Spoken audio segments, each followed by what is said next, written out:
GPA five শিক্ষার্থীদের অনেকেই জানে না জিপিএ মানে কি। বাংলাদেশ সম্পর্কেও তাদের ধারণা কম। মুখস্থবিদ্যা নির্ভর পড়াশোনা এবং শুধুমাত্র ভালো ফলাফলমুখী শিক্ষা ব্যবস্থার কারণেই শিক্ষার্থীদের এ অবস্থা বলে মনে করেন শিক্ষাবিদরা। আনোয়ার হোসেনের রিপোর্ট। মাধ্যমিক পরীক্ষার ফল প্রকাশের দিন এমন উচ্ছ্বাসে মেতে ওঠে শিক্ষার্থীরা। ভালো ফলের সর্বোচ্চ মাপকাঠি জিপিএ-৫ যারা পায় তাদের আনন্দ সীমা ছাড়ায়। প্রশ্ন উঠেছে বছর বছর পাশের হার আর জিপিএ-৫-এর সংখ্যা বাড়লেও শিক্ষার মান বাড়ছে কিনা। এর জবাব খুঁজতে আমরা কথা বলি এবার এসএসসিতে পাশ করা কয়েকজন শিক্ষার্থীর সঙ্গে, যাদের মধ্যে ৬ জন জিপিএ-৫ পেয়েছে। তাদেরকে আমরা কিছু প্রশ্ন করি। জিপিএ এটার পূর্ণাঙ্গ রূপ কি? জানি না, এখন মনে পড়ছে না। GPA grating point. এসএসসি এটার পূর্ণাঙ্গ রূপ কি? এখন আমার মনে পড়তেছে না। Junior school certificate. School secondary certificate. আমি জিপিএ-৫ পেয়েছি, ইংরেজিতে কি হবে? I am GPA 5. I give a GPA 5. I get GPA 5. I will. মোট 13 জনকে প্রশ্নগুলো করা হয়েছিল, কিন্তু কেউই সঠিক জবাব দিতে পারেনি। এসব শিক্ষার্থীর কাছে এরপর করা হয় সাধারণ জ্ঞান এবং বিজ্ঞান বিষয়ে কিছু প্রশ্ন। পাঠ্য বইতে বিভিন্ন সময় পড়লেও খুব কম প্রশ্নেরই সঠিক উত্তর দিতে পারে তারা। শহীদ মিনার কোথায়? সরি, যাই না। অপারেশন সার্চলাইট এটা কি? অপারেশন সার্চলাইট যাই না। অপারেশন করার সময় যে লাইটটা জ্বালা ওইটা হয়তো জানি, কিন্তু তার বেশি কিছু জানি না। 25শে মার্চ কাল রাতে পাকিস্তানি হানাদার বাহিনী যে প্ল্যানিং করে আমাদের দেশে হঠাৎ আক্রমণ করে, ওইটাকে অপারেশন সার্চলাইট বলা হয়। শহীদ বুদ্ধিজীবী দিবস কবে? শহীদ বুদ্ধিজীবী দিবস জানি না। 17 আগস্ট। 10 ডিসেম্বর। আন্তর্জাতিক মাতৃভাষা দিবস কবে? জানি না। স্বাধীনতা দিবস কত তারিখে? স্বাধীনতা দিবস 16 ডিসেম্বর। বিজয় দিবস কবে? বিজয় দিবস হচ্ছে 26শে ডিসেম্বর। জাতীয় স্মৃতিসৌধ কোথায়? জাতীয় স্মৃতিসৌধ হচ্ছে পাই না। রণসঙ্গীত কে রচনা করেছে? পারি না। রবীন্দ্রনাথ ঠাকুর। বাংলাদেশের জাতীয় সঙ্গীতের রচয়িতা কে? কাজী নজরুল ইসলাম। মাউন্ট এভারেস্ট কোথায়? ইংল্যান্ড।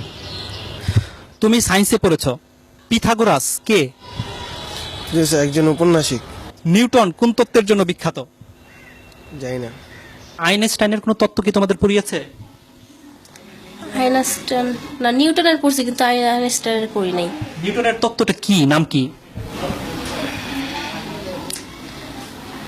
গাছ থেকে মানে আপেল পড়ার যেই তত্ত্বটার নাম কি? নামটা মনে নেই। বাংলাদেশের বর্তমান রাষ্ট্রপতির নাম কি? বাংলাদেশের বর্তমান রাষ্ট্রপতির নাম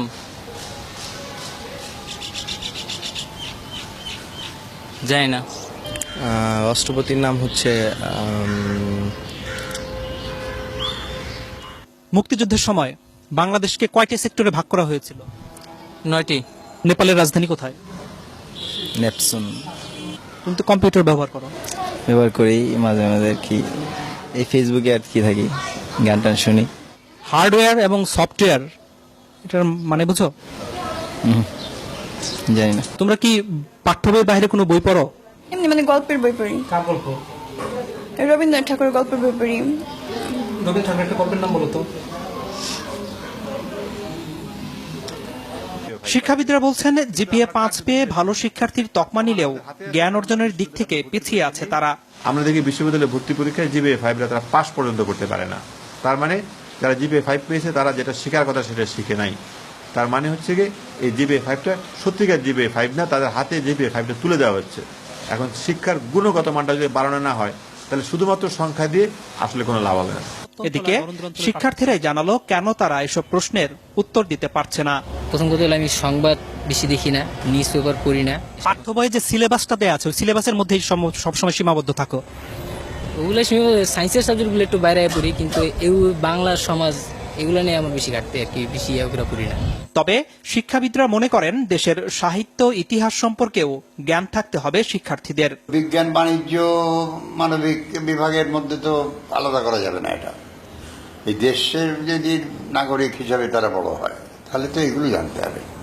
কোথায় শহীদ মিনার, কেন শহীদ মিনার, কোথায় স্মৃতিস্তম্ভ, কাদের স্মৃতিতে স্তম্ভ, এগুলো তো জানতে হবে। এটা না জেনে কি করে?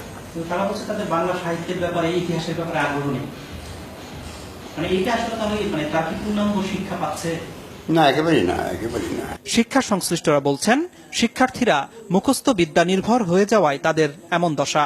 বছরের প্রথম থেকেই যদি তারা কোচিংমুখী হয়ে তারা শুধুমাত্র চ্যাপ্টারগুলি মানে সামারাইজ করে ছোটভাবে ওইভাবে শেখানো হয় নাম্বারের দিকে তাকিয়ে, তাহলে তার জ্ঞান তো বাড়ছে না, মেধাও বাড়ছে না। আমি বলবো যে মেধার অপচয় হচ্ছে।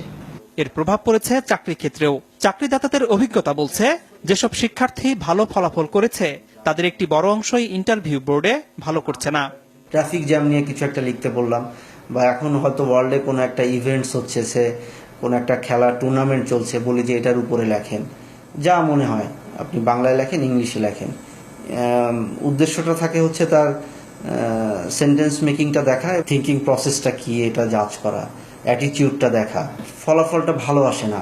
জেনারেল নলেজটা ডেটোরিয়েট করেছে এবং কমিউনিকেশন স্কিলে ডেটোরিয়েট করেছে, বোথ রাইটিং স্কিল এবং ভার্বাল স্কিলটাতে।